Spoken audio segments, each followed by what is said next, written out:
Hello दोस्तों, GK उत्कर्ष से IQ में आप लोग को स्वागत है। दोस्तों, बिहार दरोगा मेंस और पोस्ट 575 के लिए दोस्तों यह जो सेट है दोस्तों स्पेशल सेट है। और ये जो है स्पेशल सेट रोशन आनंद द्वारा तैयार किया गया है यह सेट।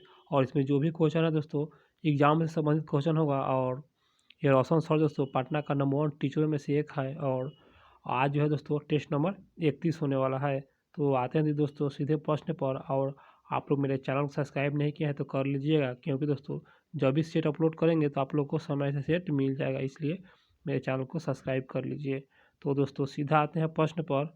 और आप लोग मेरे वीडियो को लाइक भी कर दीजिए ताकि हम जान सके कि आप लोग मेरे सेट को पसंद करते हैं। तो आप लोग सभी लोग एक बार लाइक कर दीजिए। तो प्रश्न पर आते हैं। आशा करते हैं कि लाइक कर दिए होंगे दोस्तों अभी सभी लोग। तो प्रश्न होगा ताकि हम जान सकें कि आप लोग वाकई में मेरे टेस्ट को देखते हैं। तो प्रश्न पर आते हैं सीधा। प्रश्न है, पहला प्रश्न आप लोग दोस्तों पॉजिटिव माइंड से आप लोग इस सेट को देखिएगा। और पहला प्रश्न सूची 1 सूची 2 से सुमेलित कीजिए तथा सूचियों के नीचे दिए गए कूट से सही उत्तर चुनिए। तो इसका सही आंसर हो जाएगा दोस्तों ऑप्शन डी, या जो है डी, जो कि आइए मिलान करते हैं बारी बारी से। भारतीय शास्त्र अधिनियम, तो यह जो हुआ था 1878 में दोस्तों यह अधिनियम लागू हुआ था। भारतीय शास्त्र अधिनियम 1878। बी में है शाही पद के अधिनियम। शाही पद अधिनियम यह जो है दोस्तों यह जो हुआ था 1876 में हुआ था। आप लोग आराम आराम से याद कीजिए दोस्तों, हो सकता है इसमें से एक क्वेश्चन पूछते आप लोग को इस अधिनियम में से। सी में है भारतीय उच्च न्यायालय अधिनियम। तो दोस्तों यह जो है 1861 में किया गया था। 1861 में भारतीय उच्च न्यायालय अधिनियम। डी में है भारतीय विवाह विच्छेद अधिनियम। तो दोस्तों यह जो अधिनियम लागू हुआ था यह 1869 में लागू हुआ था। 1869 में। इस प्रकार इसका आंसर डी। आप लोग इसे याद रखिएगा दोस्तों, हो सकता है इस अधिनियम से पूछ दे। और दोस्तों सेट दोस्तों जल्दी जल्दी नहीं पढ़ा जाता है। सेट दोस्तों जितना आराम से पढ़िएगा उतना ही अच्छा है। तो आप लोग घबराइए नहीं दोस्तों, ये जो है बहुत बहुमूल्य सेट है। और इसलिए दोस्तों ये जो सेट है बहुमूल्य सेट है, आप लोग आराम आराम से पढ़िए। प्रश्न पर आते हैं। निम्नलिखित में से कौन सा सम्मिलित नहीं है? तो दोस्तों गलत को ही चुनना है। इसका आंसर डी, शेख निजामुद्दीन औलिया। और इसका जो दोस्तों यहाँ पर जो सम्मिलित नहीं है, मुल्तान नहीं है। और यहाँ पर दोस्तों शेख निजामुद्दीन औलिया का जो दरगाह है दोस्तों दिल्ली में है, मुल्तान में नहीं है, इसलिए दोस्तों गलत है। तो शेख निजामुद्दीन औलिया का जो है दरगाह दिल्ली में है। तो यहाँ पर सभी को सही को देख लेते हैं। ए में है दोस्तों, यहाँ पर ए में है शेख मुजरुद्दीन चिश्ती और इनका दरगाह अजमेर में अवस्थित है। शेख बुरहुद्दीन गरीबी, इनका जो दरगाह दौलताबाद में अवस्थित है। शेख मोहम्मद हुसैन और इनका जो है गुलबर्गा है, और गुलबर्गा जो है कर्नाटक में अवस्थित है। और उसके बाद जो है गलत का चुना था, इसका आंसर डी, जो कि गलत है, मुल्तान। और मुल्तान नहीं होगा, दिल्ली होगा इनका दरगाह। अगला प्रश्न है, भारत में नियोजित विकास का विरोध किसने किया? तो इसका सही आंसर हो जाएगा ऑप्शन 1, यह जो है महात्मा गांधी द्वारा किया गया था। नियोजित विकास का विरोध जो किया गया था महात्मा गांधी द्वारा किया गया था। दोस्तों मेरे वीडियो अच्छा लग रहा है तो मेरे चैनल को सब्सक्राइब कर लीजिए। प्रश्न पर आते हैं। निम्नलिखित घटनाओं को कालानुक्रम में व्यवस्थित कीजिए और नीचे दिए गए कूट के सही उत्तर का चयन करें। तो इसका सही आंसर हो जाएगा दोस्तों ऑप्शन सी। तो यहाँ पर दोस्तों सजाना है, कालानुक्रम में सजाना है। तो पहले दोस्तों सविनय अवज्ञा आंदोलन, और उसके बाद गांधी इरविन समझौता, और उसके बाद दोस्तों पूना पैक्ट जो कि 32 में हुआ था, और उसके बाद क्रिप्स मिशन, अंतिम में क्रिप्स मिशन। इसका आंसर सी। अगला प्रश्न है, निम्नलिखित में से कौन सा सम्मिलित नहीं है? तो दोस्तों अर्थात गलत है, और गलत को ही चुनना है। तो यहाँ पर इसका आंसर डी, जो कि गलत है। और क्यों गलत है ये देख लेते हैं। तो 5वां क्वेश्चन है, इसका आंसर डी हो जाएगा जरीब। और दोस्तों यह जो जरीब है यह एक प्रकार का कर नहीं है। यह जो है दोस्तों जरीब जो है यह एक प्रकार का भूमि मापने की एक इकाई है। जरीब जो है भूमि मापने का एक इकाई है, इसलिए दोस्तों ये जो है एक प्रकार का कर नहीं है, गलत है। सही को देख लेते हैं, सही भी देखना जरूरी है। दाम जो कि ताम्र की मुद्रा है, दाम को दोस्तों ताम्र का मुद्रा जो कि बना था। देसाई यह जो है राजस्व अधिकारी होता था, देसाई जो था राजस्व अधिकारी होता था।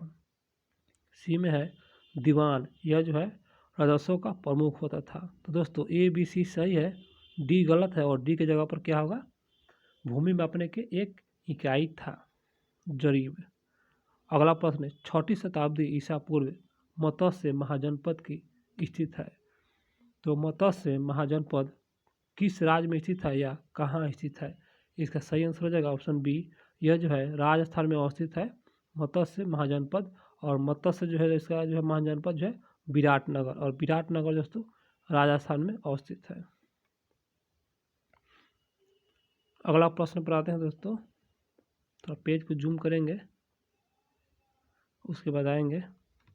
प्रश्न है 1303 में काकतीय शासकों की सेना में निम्न में से किसकी सेना को वारंगल में परास्त किया? इसका सही आंसर हो जाएगा ऑप्शन सी, अलाउद्दीन खिलजी। और यह जो है अलाउद्दीन की खिलजी यहाँ पर दोस्तों 1303 में काकतीय शासक की सेना में निम्न में से किसकी सेना को, तो यह जो है अलाउद्दीन खिलजी की सेना को वारंगल में परास्त किया। अगला प्रश्न है निम्न विदेशी यात्रियों में किसने जहांगीर के शासनकाल में भारत यात्रा की थी? तो वह कौन सा विदेशी यात्री है जो जहांगीर के शासनकाल में भारत यात्रा की थी? इसका सही आंसर हो जाएगा ऑप्शन बी, फ्रांसिस्को पॉल्टस, फ्रांसिस्को पॉल्टस। अगला प्रश्न दोस्तों, फ्रांस की क्रांति के समय 1789 वहाँ का राजा कौन था? तो फ्रांस की क्रांति के समय 1789 में वहाँ का राजा कौन था? इसका सही आंसर हो जाएगा ऑप्शन बी, लुईस 16वां था। लुईस 16वां 1789 में वहाँ का राजा था लुईस 16वां था। अगला प्रश्न है रूसो ने किस सिद्धांत का प्रतिपादन किया? इसका सही आंसर हो जाएगा दोस्तों, इसका आंसर डी, जनमत जनता की इच्छा पर, जनमत जनता की इच्छा पर। अगला प्रश्न है 11 नंबर क्वेश्चन होगा बास्तिल का पतन किस दिन हुआ था? इसका सही आंसर हो जाएगा ऑप्शन सी, 14 जुलाई 1789 को हुआ था। बास्तिल का पतन 14 जुलाई 1789 को हुआ था। अगला प्रश्न है निम्नलिखित स्मारकों को कालानुक्रम में व्यवस्थित कीजिए और नीचे दिए गए कूटों के सही उत्तर चयन करें। तो दोस्तों आइए इसे देखते हैं सही उत्तर, इसके आंसर बी।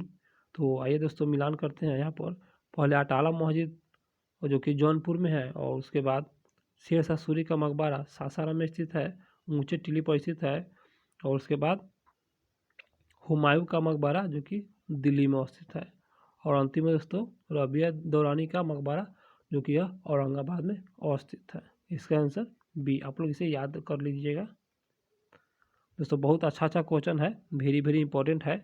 कुछ मॉडरेट क्वेश्चन है, कुछ दोस्तों हाई लेवल का क्वेश्चन है, इसलिए आप लोग इसे सेट को पूरा देखिएगा। सूची 1 सूची 2 है और यहाँ पर मिलान करना है। तो आइए इसे मिलान करते हैं।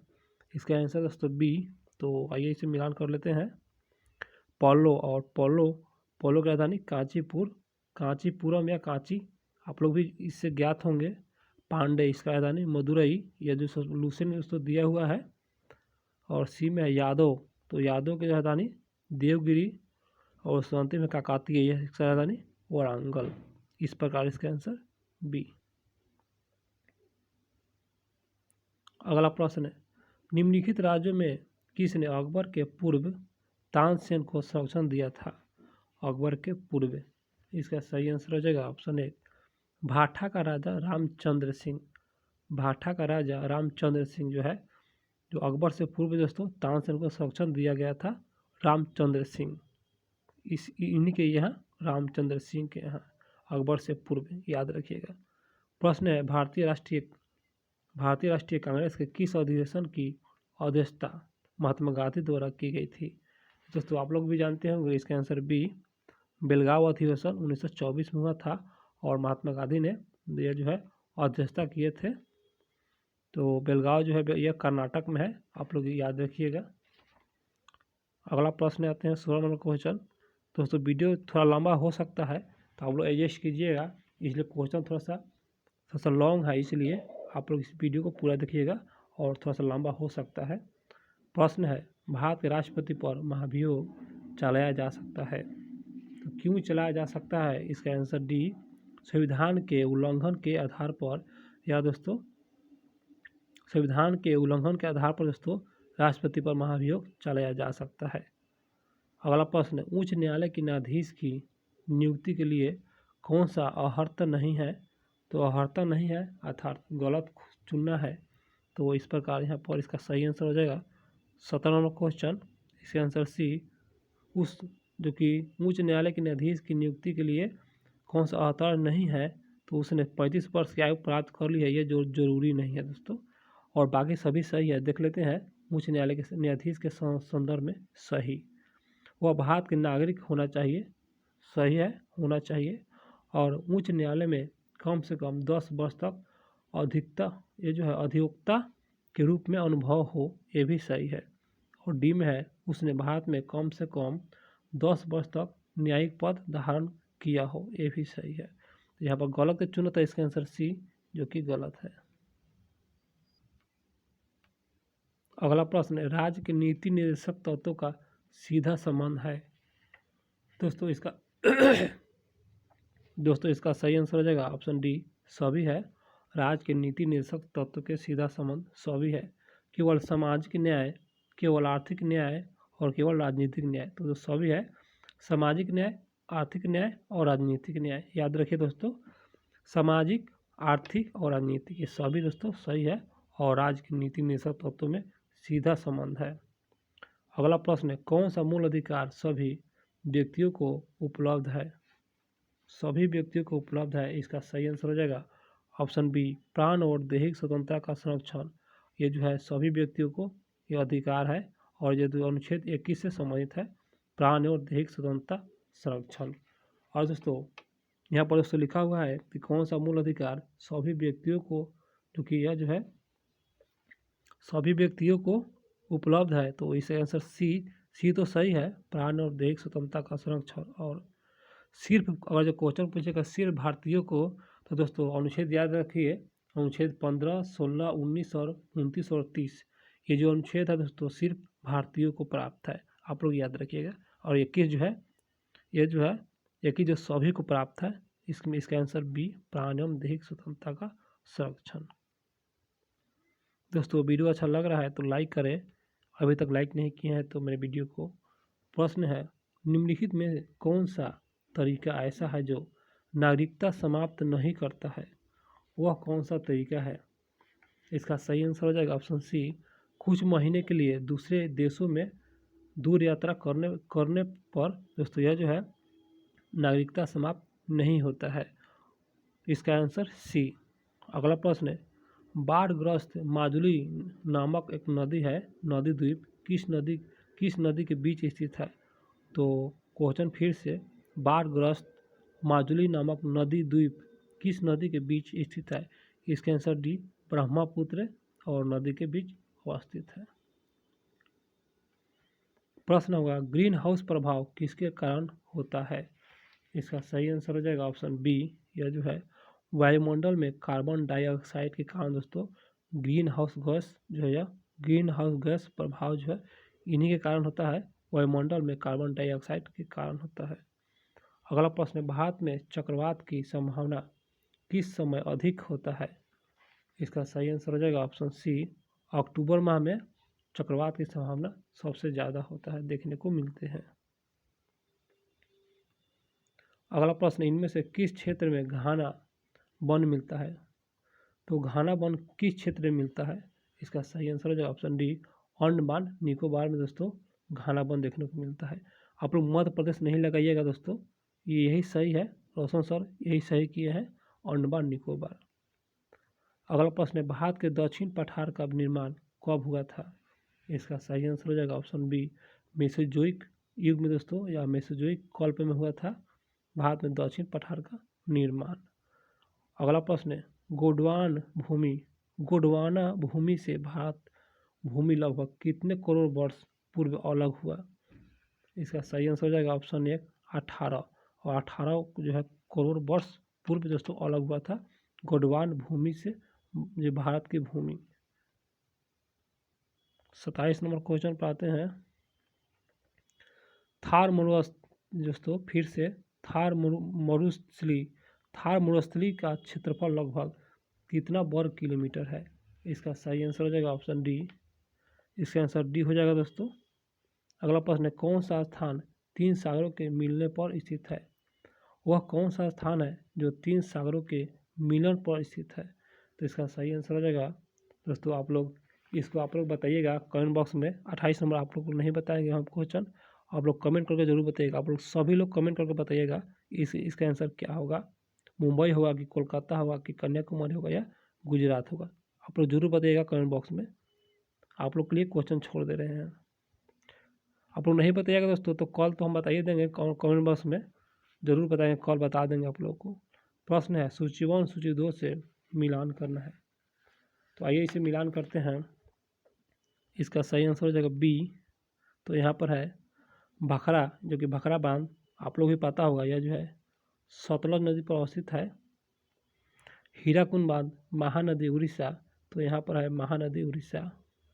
इडुक्की परियोजना पेरियार नदी केरल, तो यहाँ हो जाएगा नागार्जुन सागर, यह जो है कृष्णा नदी कर्नाटक। इसका आंसर बी। अगला प्रश्न है संसार की सर्वमहत्वपूर्ण जहाजी नहर, तो संसार की है। इसका सही आंसर हो जाएगा ऑप्शन डी सुएज नहर।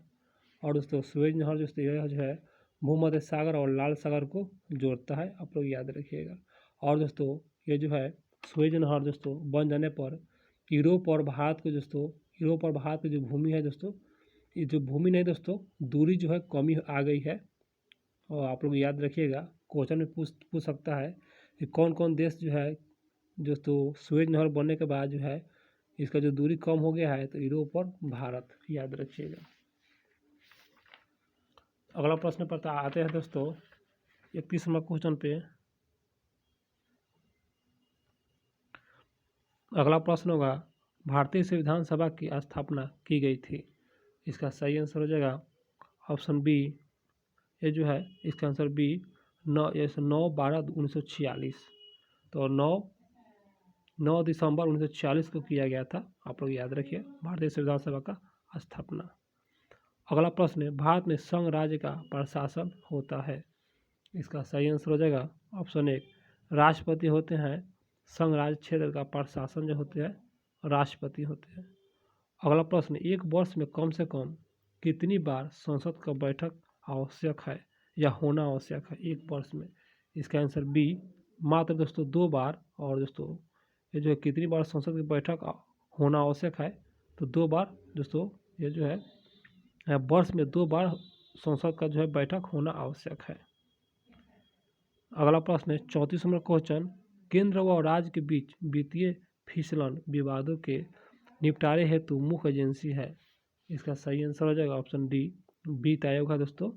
केंद्र व राज्य के बीच वित्तीय फिसलन विवादों का निपटारा हेतु मुख्य एजेंसी है वित्त आयोग। अगला प्रश्न है भारत में वह मंत्री जो संसद के दोनों सदनों को दोस्तों फिर से क्वेश्चन पढ़ रहे हैं। भारत में वह मंत्री जो संसद के दोनों में से किसी सदन का सदस्य नहीं है उस मंत्री के पद से मुक्त होना पड़ता है, तो कितने वर्ष या कितने माह बाद। इसका सही आंसर हो जाएगा ऑप्शन 1 6 माह बाद दोस्तों यह जो है अपने पद से मुक्त होना पड़ता है। अगला प्रश्न है ज्ञानपीठ पुरस्कार प्राप्त करने वाली प्रथम महिला कौन थी। तो इसका सही आंसर हो जाएगा ऑप्शन डी आशापूर्णा देवी थी। ज्ञानपीठ पुरस्कार प्राप्त करने वाला प्रथम महिला आशापूर्णा देवी। और इनको दोस्तों जो पुरस्कार मिला था 1976 में मिला था, याद रखिएगा। और ज्ञानपीठ पुरस्कार का स्थापना 1965 में हुआ था और इनको पुरस्कार मिला था 1976 में मिला था आशापूर्णा देवी को। आप लोग इसे जरूर याद रखिएगा। अगला प्रश्न है अमजद अली खां का संबंध किस वाद्य यंत्र से है? इसका सही आंसर हो जाएगा ऑप्शन ए सरोद से है।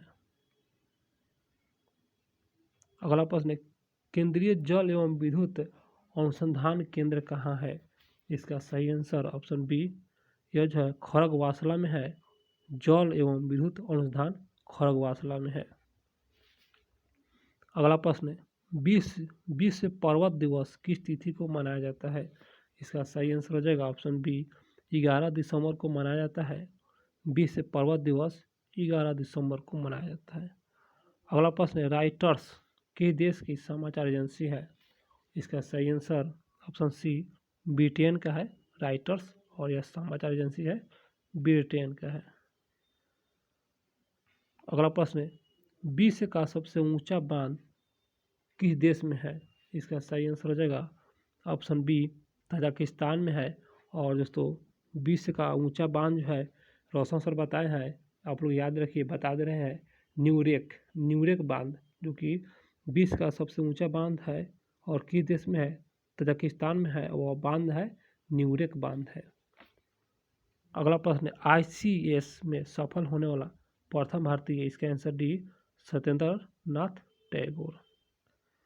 अगला प्रश्न है, लगातार 2 ओलंपिक पदक जीतने वाली प्रथम महिला थी?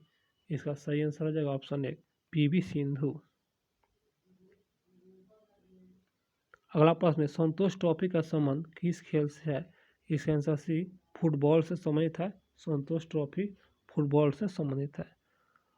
सुश्री साक्षी कुमारी का संबंध किस खेल से है? इसका सही आंसर हो जाएगा ऑप्शन डी, यह जो है कबड्डी से है। और दोस्तों साक्षी को मलिक होता तो यह जो है कुश्ती हो जाता। यहाँ पर कुमारी है, सुश्री साक्षी कुमारी कबड्डी से। अगला प्रश्न है, बैंक दर वृद्धि सामान्यतः दर्शाती है? इसका सही आंसर हो जाएगा ऑप्शन डी, केंद्रीय बैंक महंगी मुद्रा नीति का पालन कर रहा है। केंद्रीय बैंक महंगी मुद्रा नीति का पालन कर रहा है, तो यह जो है बैंक दर में वृद्धि का सामान्य दर्शाता है, यही इसका आंसर डी। अगला प्रश्न, निम्नलिखित में से, फिर से आ रहे हैं, निम्नलिखित में से कौन सा पद भारतीय रुपया को सबसे स्पष्ट रूप से परिभाषित करता है? स्पष्ट रूप से, तो आते हैं दोस्तों ऑप्शन पे और देखते हैं। दोस्तों इसका सही आंसर हो जाएगा ऑप्शन डी, यहाँ पर वचन पत्र है और यही आंसर है वचन पत्र। इकोनॉमिक्स है, आप लोग थोड़ा सा पढ़िए गौर करके। अर्थव्यवस्था ओवर हीटिंग के लक्षणों के संदर्भ में निम्नलिखित कथनों पर विचार कीजिए। तो आइए विचार करते हैं। इसका आंसर डी, इनमें से कोई नहीं। अगला प्रश्न, निम्नलिखित में से कौन सा श्रमिक की मजदूरी दर को सर्वोत्तम वर्णित करता है? श्रमिक की मजदूरी दर को सर्वोत्तम वर्णित करता है, इसमें कौन सा है? इसका सही आंसर हो जाएगा ऑप्शन डी, उपयुक्त में से कोई भी श्रमिक की मजदूरी दर की परिभाषित नहीं है। इसका आंसर डी। अगला प्रश्न है 50 नंबर, 1991 में अपनाई गई नई आर्थिक नीति के परिणामों के संदर्भ में नीचे दिए गए कथन है, इस पर विचार करना है। जो कि 1991 में अपनाई गई नई आर्थिक नीति, आप लोग इससे परिचित होंगे 1991 से।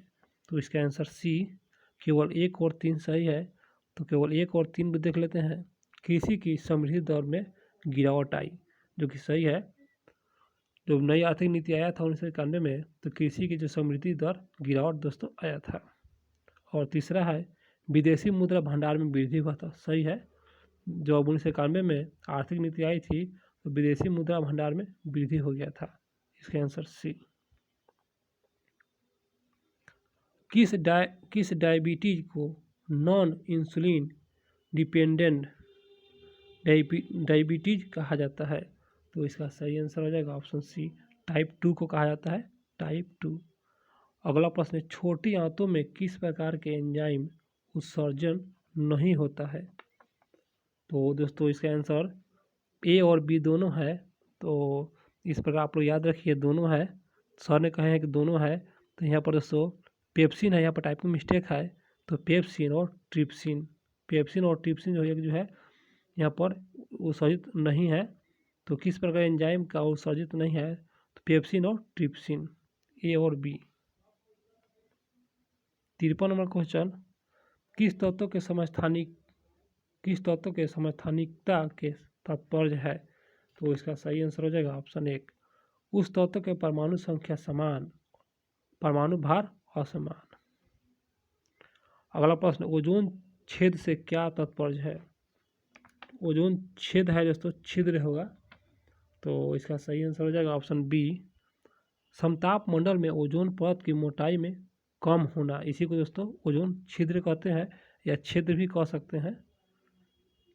अगला प्रश्न, मानव शरीर का सबसे बड़ा ग्रंथि, बहुत अच्छा, इसका आंसर बी, यकृत, और यकृत को ही लीवर कहते हैं। अगला प्रश्न पर आते हैं दोस्तों, और आप लोग को बता दें दोस्तों, ये जो है मानव शरीर की सबसे बड़ी ग्रंथि यकृत है, जो कि लीवर कहते हैं।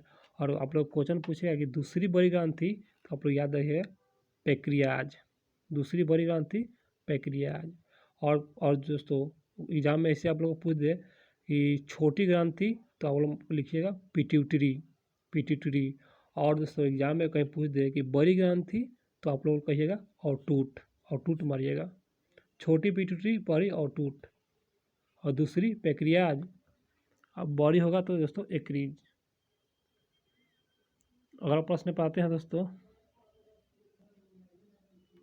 अगला प्रश्न है, कौन सा पदार्थ पॉलीसेकेराइड्स नहीं है, इसका सही आंसर हो जाएगा ऑप्शन डी, सुक्रोज। और सुक्रोज दोस्तों यह जो है ये पॉलीसेकेराइड नहीं है, सुक्रोज, बाकी सब दोस्तों है, तो आप लोग इसे याद रख लीजिएगा।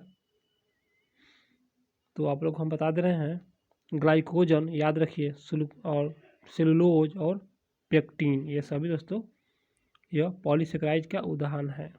अगला प्रश्न है, जीवधारियों के वर्गीकरण की सबसे छोटी इकाई, तो इसका सही आंसर हो जाएगा दोस्तों, इस ऑप्शन में नहीं दिया गया है, तो जीवधारियों के वर्गीकरण की सबसे छोटी इकाई आप लोग याद रखिएगा जाति होता है, उसी को स्पेसीज कहते हैं, जाति। तो इसमें नहीं दिया हुआ है ऑप्शन में, तो सर ने बताया था कि जाति होगा। अगला प्रश्न है, चेचक किस विषाणु के कारण होता है, इसका सही आंसर हो जाएगा ऑप्शन बी, बैरियोला वायरस के कारण होता है चेचक, जो कि विषाणु का नाम है बैरियोला वायरस।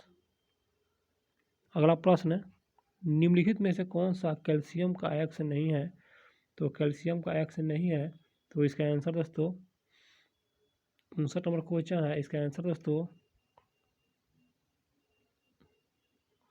यहाँ पर दोस्तों कैसे राइट होगा, तो यहाँ पर थोड़ा टाइपिंग मिस्टेक है, इसका आंसर एक हो जाएगा कैसे राइट। अगला प्रश्न है, ब्लीचिंग पाउडर बनाने एवं जल की मृदु बनाने हेतु किसका प्रयोग किया जाता है, तो इसका सही आंसर हो जाएगा ऑप्शन सी, कैल्शियम हाइड्रोक्साइड का प्रयोग किया जाता है। ब्लीचिंग पाउडर बनाने एवं जल को मृदु बनाने के लिए कैल्शियम हाइड्रोक्साइड का इस्तेमाल किया जाता है।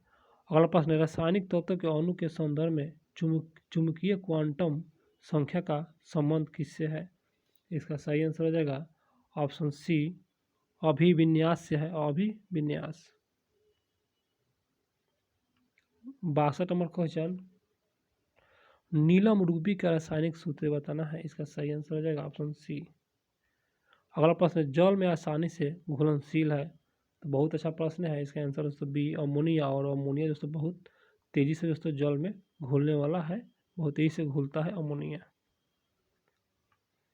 निम्नलिखित तत्वों के समूह में से कौन सा एक पृथ्वी पर जीवन की उत्पत्ति के लिए मूलतः उत्तरदायी थी, तो यहाँ पर देखो ऑप्शन दिया हुआ है, ये नया क्वेश्चन है, आप लोग याद रखिए। तो इसका आंसर डी, कार्बन, हाइड्रोजन और नाइट्रोजन, कार्बन, हाइड्रोजन और नाइट्रोजन, ये जो है दोस्तों पृथ्वी पर दोस्तों जीवन की उत्पत्ति के लिए मूलतः उत्तरदायी थी। अगला प्रश्न 65 नंबर क्वेश्चन, सूक्ष्म सेल बैटरी में निम्नलिखित यौगिकों में से किन का विद्युत अपघटन के रूप में प्रयोग किया जाता है, विद्युत अपघटन के रूप में, इसका आंसर बी, यहाँ पर अमोनियम क्लोराइड और जिंक क्लोराइड का इस्तेमाल किया जाता है सूक्ष्म सेल बैटरी में, यह जो है विद्युत अपघटन के रूप में इस्तेमाल किया जाता है। अगला प्रश्न है, पाइराइहीलियोमीटर का प्रयोग किसके मापने के लिए किया जाता है, इसका सही आंसर हो जाएगा ऑप्शन डी, सोलर रेडिएशन मापने के लिए किया जाता है। अगला प्रश्न, एक व्यक्ति संवेदनशील तराजू पर खड़ा है, यदि वह गहरी सांस अंदर लेता है तब तराजू का रीडिंग क्या होगा। दोस्तों आप लोग सोचिए, अगर आप लोग गहरी सांस लेंगे तो क्या होगा, वजन तो बढ़ेगा ही, तो इसका आंसर बी, बढ़ जाएगा, बढ़ेगा। अगला प्रश्न, धूप के चश्मों की पावर, तो ये तो सिंपल सवाल है, आप लोग इसे ज्ञात होंगे। इसका आंसर सी, 0 डायोप्टर। ये तो लूसेंट में दोस्तों क्वेश्चन है। अगला प्रश्न है, वह ताप बिंदु क्या होगा जिस पर ठोस, द्रव और गैसीय अवस्था एक साथ रह सकती है, तो उसे क्या कहेंगे। तो इसका आंसर डी, त्रिक बिंदु कहेंगे, त्रिक बिंदु। कॉस्मिक किरणें के संदर्भ में, कॉस्मिक किरणें के संबंध में निम्न कथनों में से कौन सा कथन सही नहीं है, अर्थात गलत है और गलत को ही चुनना है। इसका आंसर सी, जो कि गलत है। सही को देख लेते हैं। कॉस्मिक किरणों के संबंध में याद रखिए, ये किरणें सूर्य से उत्पन्न होती है, सही है, सूर्य से उत्पन्न होती है। ये बहुत अधिक ऊर्जा वाले अवेशित कोणों से बनी होती है, ये भी सही है। और डिम है, इनके तरंग दैर्ध्य बहुत छोटा होता है, ये भी सही है। गलत के चुना था, तो इसका आंसर सी, जो कि गलत है। 71वां क्वेश्चन। दोस्तों क्वेश्चन समाप्त हो गया मेरा, ये सब मैथ है, तो मेरा जीके जैसे क्वेश्चन समाप्त हो गया दोस्तों। और इसका पीडीएफ चाहिए आप लोगों को तो टेलीग्राम पर उपलब्ध है, तो दोस्तों टेलीग्राम से डाउनलोड कर लीजिएगा। लेकिन आप लोग मेरे चैनल को सब्सक्राइब कर लीजिए, क्योंकि जब भी सेट अपलोड करेंगे तो आप लोग को समय से आप लोग को सेट मिल जाएगा, इसलिए मेरे वीडियो को सब्सक्राइब कर लीजिए और लाइक भी कर दीजिए। दोस्तों आप लोग लाइक नहीं करते हैं, आप लोग जितने लोग हैं आप लोग एक लाइक दीजिएगा तो मेरा कितना खुशी होगा। मेरा लाइक ही मेरा खुशी है दोस्तों, इसलिए दोस्तों आप लोग लाइक कीजिए। लाइक भी नहीं करते हैं, वीडियो देखते हैं लेकिन लाइक नहीं करते। लाइक कीजिए दोस्तों, आपका लाइक ही मेरे लिए खुशी है। तो दोस्तों मिलते हैं फिर, अगला सेट लेकर जल्द आएंगे।